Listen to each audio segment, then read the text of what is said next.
There is a pain that arrives not from a stranger, but from a woman you have let into the fortress of your soul. The betrayal is a special kind of hell, because it feels like a civil war within your own heart. Your instinct is to plead, to dissect her reasons, to offer more of yourself in a desperate bid to stop the bleeding. But what if this entire approach, this craving for her understanding, is the very poison keeping you weak? Friedrich Nietzsche, a philosopher who turned suffering into a hammer, saw this with terrifying clarity. He understood that our most cherished moral impulses, our pity, our forgiveness, our plea for fairness, can become a cage of our own making.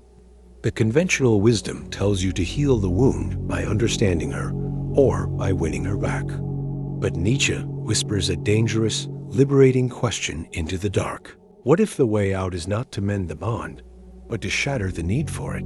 This is not about petty revenge. It is about a profound philosophical rebellion. It is about asking yourself a question so unsettling it threatens the foundation of your identity. Have you, in your suffering, confused love with a desperate need for validation? The pain you feel is real, but it is also a signal. It is a demand for a transformation so radical that the man you are now cannot even conceive of it. The path forward begins not with an apology from her, but with a declaration of war against the parts of yourself that are hurt exposed. This is the journey from fragility into a strength you have not yet dared to imagine.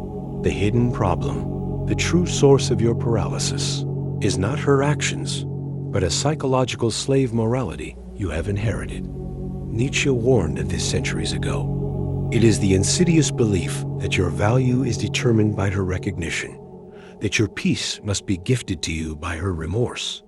This is the morality of the weak, which praises patience, unconditional forgiveness, and turning the other cheek as virtues.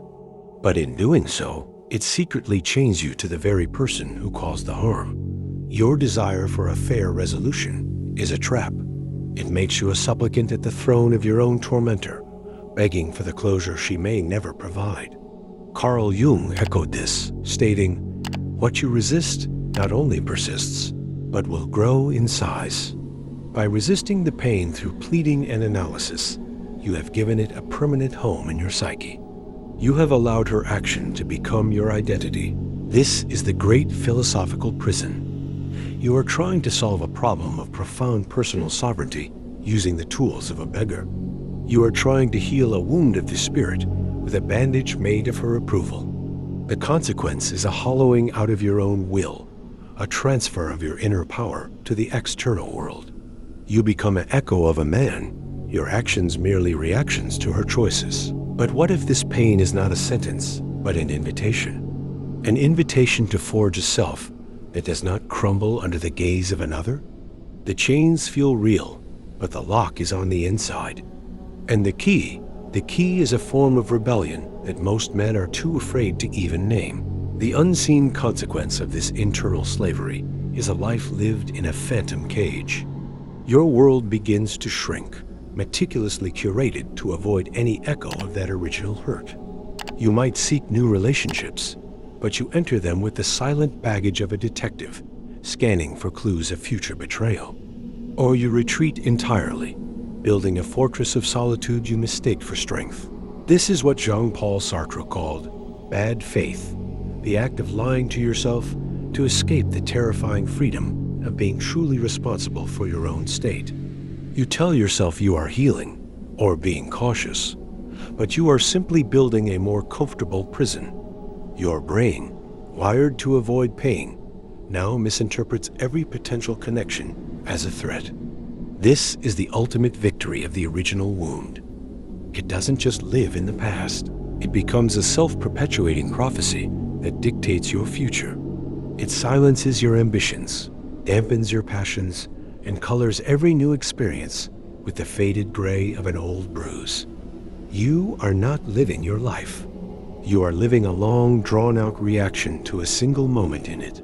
The pain has become a silent architect, designing a world for you that is safe, small, and utterly devoid of the raw, unpredictable vitality that makes life worth living. You are trading your potential for a phantom sense of security. But what if the cage door has been open this entire time? What if the rebellion is not an action, but a fundamental shift in perception that shatters this self-made world? The rebellion begins with a single violent act of intellectual will, the revaluation of your pain. Nietzsche proclaimed, "What does not kill me makes me stronger." But this is not a passive endurance. It is an active, alchemical process. You must stop seeing yourself as the victim of her actions and start seeing yourself as the sculptor who has been handed a brutal, unyielding piece of stone. This is your Amor Fati, your love of fate. Every moment of betrayal, every word that cut you, is now sacred material. The counterintuitive solution is to cease asking, "Why did she do this to me?" and to begin demanding, "What does this pain enable me to become?" This is the mindset of the Übermensch, the overman, who uses his greatest sufferings as the fuel for his self-creation. Withdraw all the energy you've invested in understanding her and pour it, without restraint, into building a version of yourself so formidable that the old injury seems trivial, a relic from a weaker age. This is not for her. It is in spite of her. Channel the fury, the confusion, the sadness into a discipline, physical, intellectual, creative. Forge a new identity in the smithy of your soul, one that is immune to the arrows of those you once sought approval from. This is how you break the chain. Not by receiving an apology, but by becoming a man who no longer needs one. But this forging leads to a final, chilling, and liberating truth about the nature of the world you inhabit. The ultimate truth is this: her hurt was never about you. It was always and only a reflection of her own inner chaos, her limitations, her unresolved battles. You were merely the screen upon which her shadow was cast.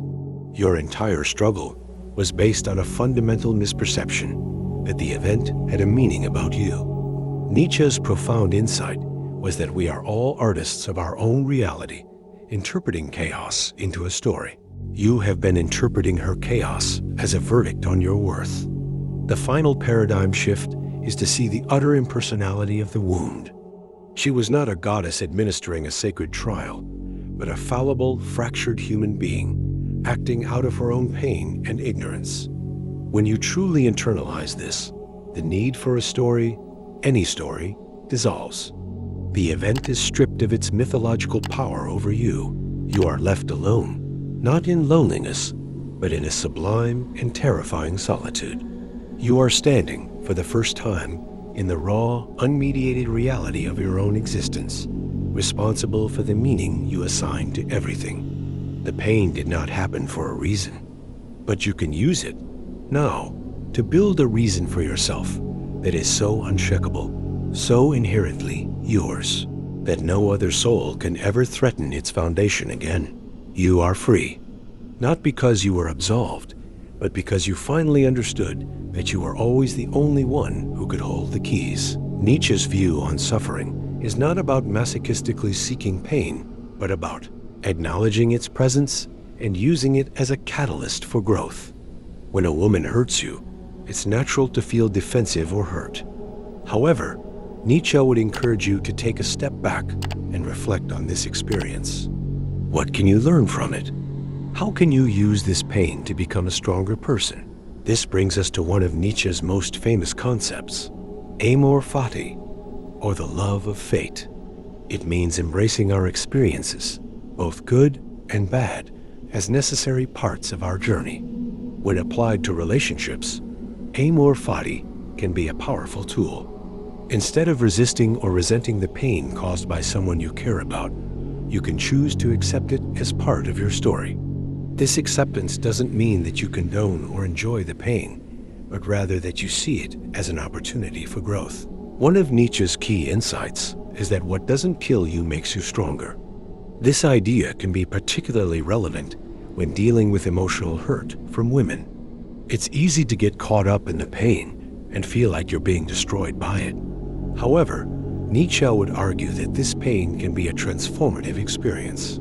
By facing your suffering and working through it, you can emerge stronger, and more resilient. As you navigate the complexities of relationships, remember that your experiences, both positive and negative, are shaping you into the person you are becoming.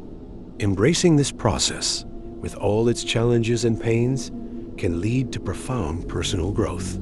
So the next time you're hurt by someone you care about, try to see it as an opportunity to practice Amor Fati and become a stronger, wiser version of yourself. To sum it up, Nietzsche's philosophy offers a unique perspective on handling emotional pain from women.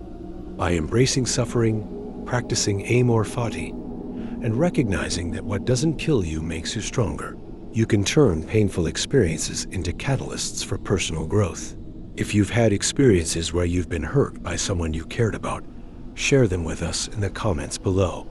We'd love to hear your stories and learn from them. Also, if you're interested in diving deeper into Nietzsche's philosophy, check out our next video where we explore more of his ideas on relationships and personal growth.